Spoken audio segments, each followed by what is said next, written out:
Good morning विद्यार्थी मित्रों। આપણે ધોરણ 11 એની અંદર એકાઉન્ટન્સી ભાગ 2 એમાં ચેપ્ટર નંબર 2 ઘસારાના હિસાબો। વિદ્યાર્થી મિત્રો, આજે આપણે ઉદાહરણ 16 થી વાત કરવાના છીએ। કીર્તન એન્ટરપ્રાઇઝના ચોપડામાં તારીખ 1/4/2012ના રોજ ફર્નિચર અને ફિક્સર્સ ખાતાની બાકી આપી હતી 80,000 રૂપિયા। કયા તારીખે આપેલી છે? 1/4ની આપેલી છે, 1/4/2012ની આપેલી છે। સંસ્થાની જરૂરિયાત મુજબ 1/7/13ના રોજ જૂનું ફર્નિચર 47,000માં ખરીદવામાં આવ્યું, જેના પર ગોઠવણી અને અન્ય જરૂરી મરામત ખર્ચ 13,000 રૂપિયા કરવામાં આવ્યો। બરાબર। તારીખ 1/7/13ના રોજ જૂનું ખરીદેલ ફર્નિચર અનુકૂળ ન આવતા તારીખ 31/3/15ના રોજ 35,000માં વેચી દીધું હતું। મિલકત પર દર વર્ષે 10% લેખે ઘટતી જતીની બાકીની પદ્ધતિએ ઘસારો ગણવાનો છે। બરાબર। કઈ પદ્ધતિ લેવાની છે? ઘટતી જતીની। ઉપરની વિગતો પરથી 31/3/15 સુધીનું ફર્નિચર અને ફિક્સર્સનું ખાતું તૈયાર કરવાનું છે। તો ફર્નિચર અને ફિક્સર્સનું ખાતું આપણે તૈયાર કરતાં પહેલાં આપણે એની જરૂરી ગણતરીઓ કરવાની છે। તો ચલો આપણે એની ગણતરી કરીએ। ચલો, તો પ્રથમ યંત્રની વાત કરીએ આપણે। પ્રથમ યંત્ર, બરાબર। પ્રથમ યંત્ર કઈ તારીખે ખરીદવામાં આવ્યું હતું? તો 1/4/12ના રોજ ખરીદી। બરાબર। કેટલામાં ખરીદવામાં આવ્યું છે? તો એ યંત્ર જે છે 1/4/12ના રોજ, અને બાકી બતાવેલી છે, એની બાકી છે, ખરીદી નથી પણ બાકી આપેલી છે। બરાબર। 1/4ની 80,000 રૂપિયાની બાકી આપવામાં આવી છે। તો 80,000 અહીંયા તમને બાકી આપવામાં આવી છે। સંસ્થાની જરૂરિયાત મુજબ 1/7ના રોજનું ફર્નિચર 47,000માં ખરીદવામાં આવ્યું હતું। તો ચલો આપણે પહેલાંનો ઘસારો આગળ જવા દઈએ।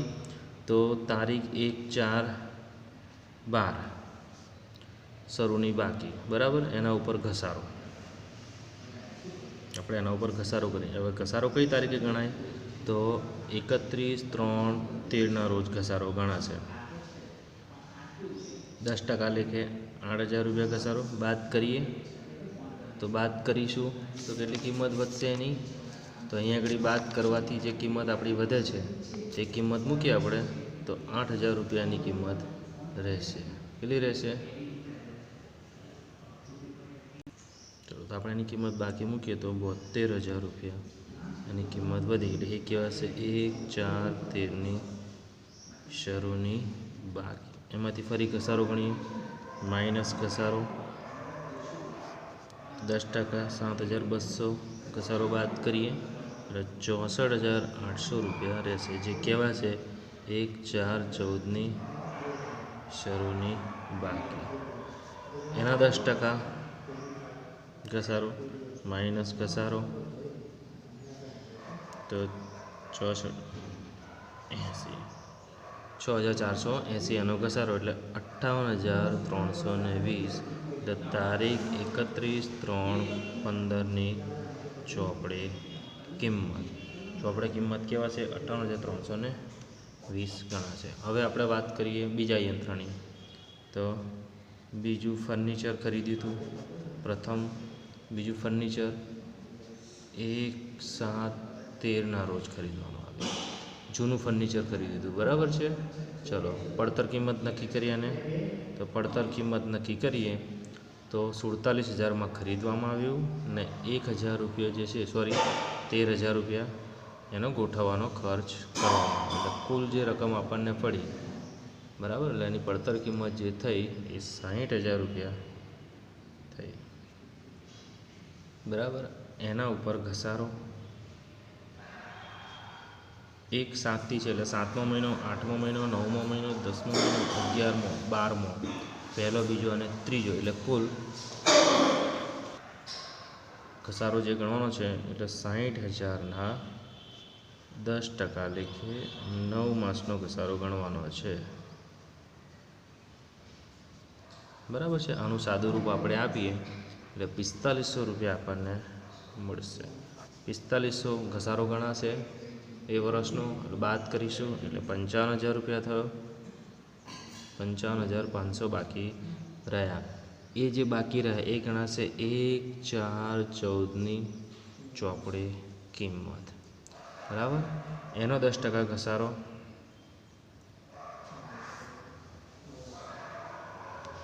₹5,550 એ વાત કરીએ એટલે 31/3/15ના રોજ ચોપડી કિંમત વધી 49,950, બરાબર. 49,950 રહેશે. હવે ફર્નિચરનું વેચાણ નુકસાનીથી કરવામાં આવ્યું હતું, બરાબર. અંદર વેચાણ કિંમત આપી દીધી છે, નુકસાનથી વેચ્યું 35,000માં, બરાબર. એટલે બાકી રહે જે 14,950 એ ફર્નિચર વેચાણનું નુકસાન કહેવાય, બરાબર. વેચાણ કિંમત જે હતી 35,000 રૂપિયા હતી અને જે નુકસાન થયું એ 14,950 ગણાશે. વિદ્યાર્થી મિત્રો, આ જે કિંમતો છે એને આપણે યંત્ર ખાતાની અહીંયા ફર્નિચર અને ફિક્સર છે તો ફર્નિચર અને ફિક્સર્સ ખાતામાં આપણે એને મૂકીશું. ચલો, બાકી આગળ લાવ્યા 80,000 રૂપિયાથી આપણે ગણતરી કરવાની છે. 1/4ની બાકી હતી એનો ઘસારો 8,000 રૂપિયા થયો. બાકી આગળ લાવ્યા, બરાબર. 80,000 બાકી આગળ સુધી 72,000 રૂપિયા. જૂનું ફર્નિચર ખરીદ્યું 47માં, 13,000 રૂપિયા ખર્ચો થયો એનો ગોઠવવાનો, કુલ થયું 1,32. હવે એનો ઘસારો જતો પ્રથમનો ફર્નિચરનો 7200 અને પહેલાંનો થયો 9 મહિનાનો 4500, કુલ 11,700. બાકી સુધી તો 1,20,300 બાકી અહીં લઈ આવ્યા. એમાંથી ઘસારો ગણીશું બંનેનો. પછી બેંક ખાતે જે વેચાણ કર્યું એ ખોટ જે આવી 14,950 રકમ મૂકી, બરાબર. ફરી રકમ આગળ મૂકી તો અહીંયા આગળ આપણે રકમ મૂકીએ 35,000માં શું કર્યું, વેચવામાં આવ્યું તો નુકસાન એનું 14,950 થયું. કુલ રકમ મૂકી 1,20,300 તો અહીંયા પણ મૂક્યા 1,20,300. એમાંથી બાકી શોધી એટલે 58,320 એ બાકી આગળ લઈ ગયા ગણાશે. આગળનું ઉદાહરણ જોઈએ. ઉદાહરણ નંબર 17.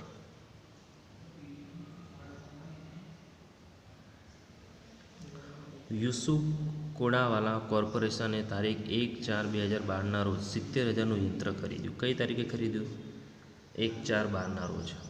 તારીખ 1/10/12ના રોજ બીજું યંત્ર 40,000માં ખરીદ્યું. એટલે બંને યંત્ર તમે જુઓ કે આ ચોથા મહિનામાં ખરીદવામાં આવ્યું, આ 10મા મહિનામાં ખરીદવામાં આવ્યું, વર્ષ એક જ છે.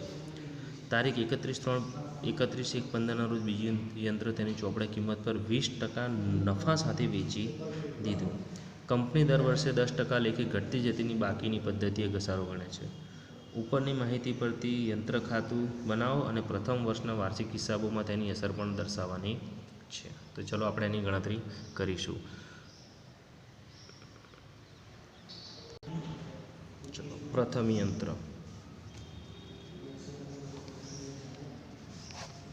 પ્રથમ યંત્રની વાત કરીએ. કેટલામાં ખરીદ્યું હતું? ગોઠવવાનો ખર્ચ શું છે? તો અહીંયા આગળ 70,000માં ખરીદવામાં આવ્યું હતું.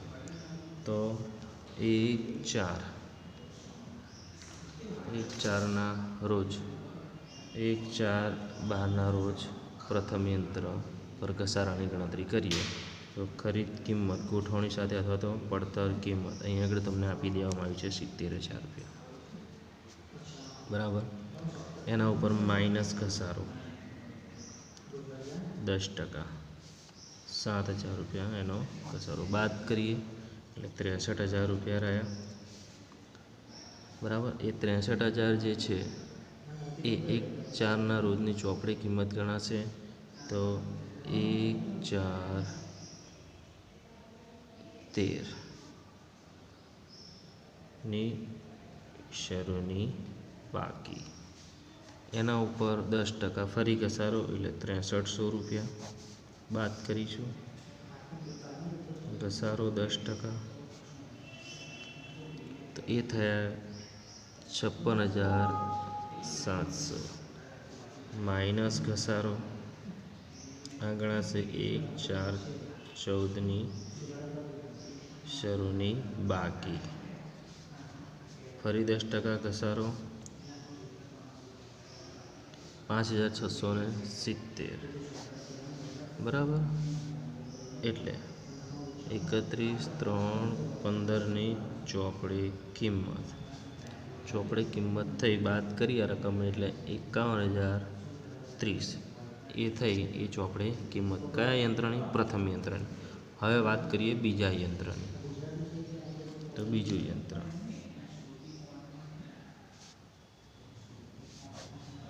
ચલો બીજું યંત્ર જોઈએ. તો બીજા યંત્રની ખરીદી છે 1, 10, 12. ખરીદ કિંમત, એની ખરીદ કિંમત હતી 40,000 રૂપિયા. 10મા મહિનામાં ખરીદવામાં આવે એટલે 10મો મહિનો, 11મો મહિનો, 12મો, 13મો, પહેલો, બીજો અને ત્રીજો, એટલે કુલ 6 મહિનાનો ઘસારો થાય. તો 10% લેખે 6 મહિનાનો ઘસારો થશે 2,000 રૂપિયા. 10% લેખે 6 માસનો ઘસારો 2,000 રૂપિયા. 2,000 બાદ કરો એટલે 38,000 રૂપિયા થશે. બરાબર. 38,000 રૂપિયા કઈ ગણાશે? 1, 4, 13ની શરૂની બાકી, એના ઉપર આગળ 10% ઘસારો બીજા વર્ષે, 3,800. 3,800 બાદ કરીએ એટલે 34,200 રહેશે. એના ઉપર ઘસારો 10%, તો એ થશે. હવે એ યંત્ર 10% ઘસારો ગણવાનો છે, પણ કઈ તારીખે ગણવાનો છે એ જ યાદ કરીએ ફરી. આ જે યંત્ર જે છે બીજું યંત્ર એ 31/1/15 રોજ વેચવામાં આવ્યું. તો 31/1/15 સુધીનો જ તમારે ઘસારો ગણવાનો છે, એટલે 10 મહિનાનો ઘસારો થાય. એટલે 34,200 પર 10% લેખે 10 મહિનાનો ઘસારો ગણવાનો થાય. તો એ ઘસારો તમને મળે છે 28,50, એટલે 2,850. એટલે એ બાદ કરીશું એટલે 31,350 એની કિંમત રહેશે.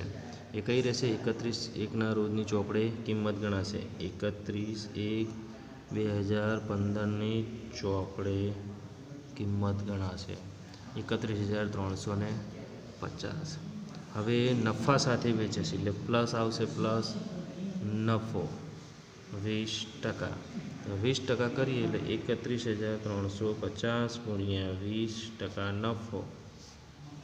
નફા સાથે વેચી દીધી એટલે 6,270 નફો થાય. 37,620 એ શું ગણાશે? વેચાણ કિંમત. તો વિદ્યાર્થી મિત્રો, આ રકમને આપણે યંત્ર ખાતાની અંદર મૂકવાની છે. તો ચલો મૂકીએ. ચલો યંત્ર ખાતું જોઈએ. ઘસારા ખાતે તો અહીં આગળ બેંક ખાતે 70,000માં હતું. બરાબર. બીજું યંત્ર 40માં ખરીદવામાં આવ્યું. કુલ રકમ થઈ 1,10,000 રૂપિયા. ઘસારો પહેલા યંત્રનો 7,000, બીજા યંત્રનો 6 મહિનાનો 2,000 રૂપિયા. ચલો એવી જ રીતે આપણે બાકી આગળ હવે લઈ આવીશું કે ભાઈ 63,000 અને 38,000 રૂપિયા. એ બીજા વર્ષની વાત છે કે 1/4/13ની. તો પ્રથમ યંત્ર, બીજું યંત્ર, કુલ 1,01,000 રૂપિયા. એનો ઘસારો અલગથી ગણીએ તો આનો 6300 અને બીજા યંત્રનો થયો 3800, એટલે કુલ ઘસારો તમને મળ્યો 10,100. બાકી શોધી તો 90,900 આગળ લઈ આવ્યા. એનો ઘસારો કરીએ આપણે. બરાબર. તો એનો ઘસારો વેચેલ યંત્ર કેટલું હતું? તો વેચાણ જે યંત્ર હતો એનો ઘસારો થયો હતો 2850. બેંક ખાતે વેચેલ યંત્ર, તો યંત્ર જે વેચાણ કર્યું 37,620માં વેચ્યું બીજું યંત્ર. ઘસારા ખાતે યંત્રની બાકી એટલે બીજા યંત્રની વાત કરી. પ્રથમ યંત્ર હતો એનો ઘસારો હતો 5670. વેચાણનો નફો જે થયો 6,270. બરાબર. બીજું યંત્ર જે હતું એની કિંમત મૂકી. કુલ રકમ મૂક્યા પછી 97,170માંથી આપણે જે બાકી શોધી તો બાકી આપણને મળી 51,030 રૂપિયા. બરાબર. એ જ ગણતરી આપણે આગળ હવે મૂકીએ વાર્ષિક હિસાબોમાં. તો વાર્ષિક હિસાબોમાં અસર આપણે જોઈએ કે 31/3/2013ના રોજ પૂરા થતા વર્ષનું નફા નુકસાન ખાતું. તો યંત્રનો ઘસારો 9,000 રૂપિયા. બરાબર. યંત્રનો ઘસારો 9,000 કેવી રીતે થયો? તો 7,000 રૂપિયા પ્રથમ યંત્રના અને 2,000 રૂપિયા બીજા યંત્રના, એટલે કુલ જે ઘસારો થયો એ 9,000 રૂપિયા. એવી જ રીતે આપણે એની કિંમત જો નફા નુકસાન પાકા સરવાળામાં મૂકીએ તો યંત્ર હતું 1,10,000 રૂપિયા. 1,10,000 કેવી રીતે થયા? તો પ્રથમ યંત્ર 70,000નું, બીજું યંત્ર જે હતું એ 40,000નું,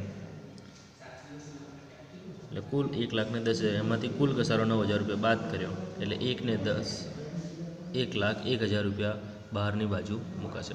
વિદ્યાર્થી મિત્રો, હવે આપણે ચર્ચા કરીએ ઉદાહરણ નંબર 18ની. તો ઉદાહરણ નંબર 18ની અંદર આપણે જોઈશું. વિદ્યાર્થી મિત્રો, હવે આપણે ઉદાહરણ નંબર 18, 19 અને 20ની અંદર ફક્ત ને ફક્ત એની ગણતરી જ આપણે કરવાની છીએ. રિયા ઇન્ડસ્ટ્રીઝના ચોપડામાં તારીખ 1/4/2014ના રોજ યંત્ર ખાતાની બાકી બતાવે છે 24,000. આ યંત્ર 6 વર્ષ પહેલાં ખરીદવામાં આવ્યું હતું. યાદ રાખવાનું છે, કેટલા વર્ષ પહેલાં? 6 વર્ષ પહેલાં. કંપની દર વર્ષે 10% લેખે સીધી લીટીની પદ્ધતિ પ્રમાણે ઘસારો ગણે છે. આ યંત્ર કઈ પદ્ધતિ લેવામાં આવી છે? સીધી લીટી. આ યંત્ર તારીખ 30/9/14ના રોજ તેની ચોપડે કિંમત પર 30% નુકસાનીથી વેચી દીધું. ઉપરની વિગતો પરથી કંપનીના ચોપડે જરૂરી આમનોંધ લખો તથા યંત્ર ખાતું તૈયાર કરો. વિદ્યાર્થી મિત્રો, આપણે યંત્ર ખાતું અને આમનોંધ તો ઘણી બધી વાર જોઈ છે, એટલે તમને ખ્યાલ જ હશે. અહીંયા ફક્ત ને ફક્ત આપણે ગણતરી કરવી છે. બીજું કે સીધી લીટીની પદ્ધતિ લેવાની છે, 30% નુકસાનથી વેચી દીધું છે, યંત્ર 6 વર્ષ પહેલાં ખરીદવામાં આવ્યું છે. આ વિગતો યાદ રાખવાની છે, બરાબર છે? તો ચલો પડતર કિંમત નક્કી કરીએ એની. તો સીધી લીટીની પદ્ધતિમાં વાર્ષિક ઘસારાની રકમ મિલકતની પડતર કિંમત પર જ ગણવામાં આવે છે. માટે સૌ પ્રથમ આપણે પડતર કિંમત શોધીશું. ધારો કે 6 વર્ષ પહેલાં યંત્રની પડતર કિંમત હતી 100. કેટલી હતી? 100 રૂપિયા હતી. 10% લેખે 6 વર્ષનો ઘસારો જો ગણીએ તો 10 ગુણ્યા 6 એટલે 60 રૂપિયા કુલ ઘસારો થાય. તો 100 - 60 એટલે 40 રૂપિયા રહ્યો. એટલે એનો મતલબ શું થયો કે 1/4/14ના રોજ યંત્ર ખાતાની પડતર કિંમત મીન્સ કે ખાતાની બાકી કેટલી થઈ? 40 રૂપિયા. કેટલી બાકી રહી? જો 40 ચોપડી કિંમત હોય તો યંત્રની પડતર કિંમત 100 હોય. તો 24,000 ચોપડી કિંમત હોય તો પડતર કિંમત કેટલી હોય? આવી ગણતરી પણ આપણે આગળ ઘણી વખત કરી જ છે. એટલે 24,000 ગુણ્યા 100/40 એટલે 60,000 રૂપિયા 6 વર્ષ પહેલાં એની પડતર કિંમત કેટલી હશે? 60,000 રૂપિયા હશે. એનો મતલબ 10% ઘસારો ગણો એટલે 6,000 રૂપિયા થાય. એટલે દર વર્ષે ઘસારો કેવો હશે? 6,000 રૂપિયા ગણા છે. એટલે વાર્ષિક ઘસારો આપણને કેટલો મળ્યો? 6,000 રૂપિયા ઘસારો મળ્યો છે. બીજું અહીંયા એવું કહ્યું હતું કે ભાઈ આ યંત્ર ક્યારે વેચવામાં આવ્યું? તો 30/9/14ના રોજ વેચવામાં આવ્યું છે. એટલે કેટલા મહિના પછી વેચાય છે તો એ જોવાનું છે, બરાબર? તો જુઓ ગણતરીની અંદર કે ભાઈ યંત્રની વેચાણ કિંમત શોધ. તો 1/4/14ના રોજ યંત્રની શરૂની બાકી 24,000 બતાવી અને 30/9/14 સુધી એટલે 6 મહિના કહેવાય. તો 6 મહિનાના 10% લેખે ઘસારો ગણીએ, 6 માસનો એટલે અડધો થઈ જાય, એટલે 6,000ના અડધા 3,000 રૂપિયા. એટલે 24 - 3,000 રૂપિયા એટલે 21,000 રૂપિયાની ચોપડી કિંમત કહેવાય.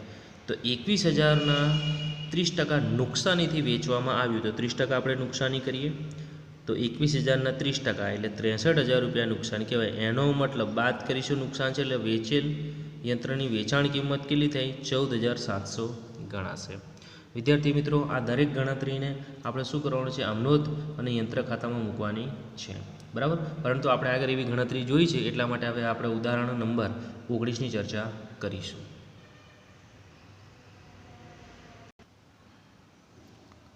વિજય એન્ડ કંપની, ઉદાહરણ નંબર 19. વિજય એન્ડ કંપનીના ચોપડામાં તારીખ 1/4/14ના રોજ યંત્ર ખાતાની બાકી છે 87,480.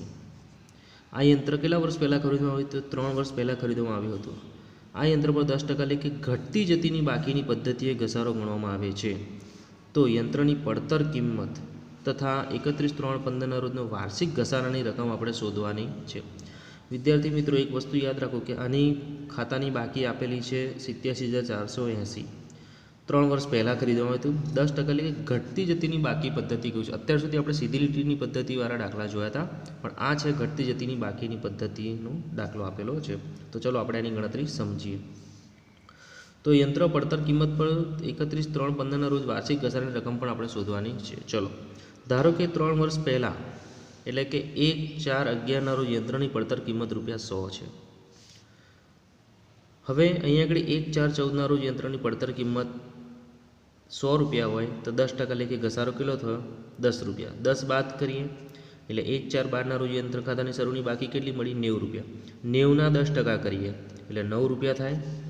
એટલે એની 1/4/13 રોજ યંત્ર ખાતાની શરૂની બાકી કેટલી થઈ? 81 રૂપિયા થઈ. એના પાછળ 10% લેખે ઘસારો ગણીએ તો 10% ઘસારો બાદ કરીએ તો 8.1 કેટલા થશે? 8.1 એટલે 1/4/14 રોજ યંત્ર ખાતાની શરૂની બાકી કેટલી મળી આપણને? તો 72.9% આપણને મીન્સ કે 72.9 રૂપિયાની કિંમત મળી. કઈ? તો 1/4/14 રોજની યંત્ર ખાતાની શરૂની બાકી એટલી મળી. ક્યારે? પડતર કિંમત 100 લીધી ત્યારે. આગળ જોઈએ તો જો રૂપિયા 72.9 યંત્ર ખાતાની બાકી હોય તો યંત્રની પડતર કિંમત 100 રૂપિયા થાય. બરાબર. બાકી કેટલી? 72.9 રૂપિયા. તો પડતર કિંમત 100. 87,480 યંત્રની બાકી હોય તો પડતર કિંમત કેટલી થાય? એટલે 87,480 ગુણ્યા 100 છેદમાં 72.9 એટલે 87,480 ગુણ્યા 100 ભાગ્યા 72.9 એટલે 1,20,000 રૂપિયા એ યંત્રની પડતર કિંમત આપણને મળે. કેટલી મળે? 1,20,000. એના ઉપર યંત્રની પડતર કિંમત ઉપર આપણે ઘસારો ગણવાનો છે. તો વાર્ષિક ઘસારાનો દર શોધવો છે તો 10% લેખે ઘસારો ગણીએ તો એ આપણને મળશે 87.48. બરાબર. કારણ કે છેલ્લે આપણે અહીં સુધી ગણતરી થઈ એટલે આપણે આના ઉપર ગણાશે નહીં, પણ જે બાકી હતી છેલ્લી એના ઉપર ઘસારો ગણાય છે એટલા માટે. એટલે 87,480 પર ઘસારો દર 10% લેખે ગણીએ તો 8,748 આપણને ઘસારો મળે છે. તો વાર્ષિક ઘસારાની રકમ થઈ 8,748. વિદ્યાર્થી મિત્રો, આ ચેપ્ટરનું છેલ્લું ઉદાહરણ જે આપણે હવે જોવાનું છે. તો છેલ્લું ઉદાહરણ જે છે એ જોઈએ તો છેલ્લા ઉદાહરણની અંદર કહ્યું છે કે જોસેફ લિમિટેડના, એટલે ઉદાહરણ નંબર 20 છે, જોસેફ લિમિટેડના ચોપડામાં તારીખ 1/4/14 રોજ યંત્ર ખાતાની બાકી આપી છે 1,10,000 છે. કંપની દર વર્ષે 5% લેખે ઘટતી જતીની બાકીની પદ્ધતિએ ઘસારો ગણે છે. 30/9/14 રોજ આ જ યંત્ર તેની ચોપડી કિંમત પર 30% નુકસાનીથી વેચી દીધું.